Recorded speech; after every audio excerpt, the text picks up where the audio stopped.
Vegetables ఎక్కువను egg తక్కువ కదా, అందుకని చెప్పి విరుగుతాయి. రెండుగా వేసుకుంటే ఈజీగా వస్తుంది, అంటే ఆమ్లెట్తో నొక్కకుండా వచ్చేస్తుంది అన్నమాట. మూత పెట్టేసి ఇంకొక 5 మినిట్స్. ఇది రెండో వైపు కూడా తిప్పాను. మనం వెజిటబుల్స్ ఎక్కువ వేసుకున్నాం, ఎగ్స్ తక్కువ వేసుకున్నాం కాబట్టి బైండింగ్ జిగురు అనేది ఉండదు.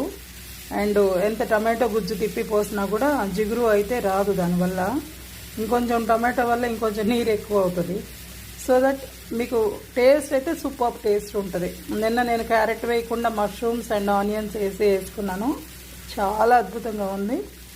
ఇది ఇంకా కడుపు నిండిపోతుందండి. ఇలాగే వేసుకోవాలి. చికెన్ తినేవాళ్ళైతే చికెన్ కూడా ఒక 1/2 కిలో లోపలే తినాలి. లేడీస్ అయితే ఒక 150 grams to 200 grams వాళ్ళ అకార్డింగ్ టు దేర్ వెయిట్.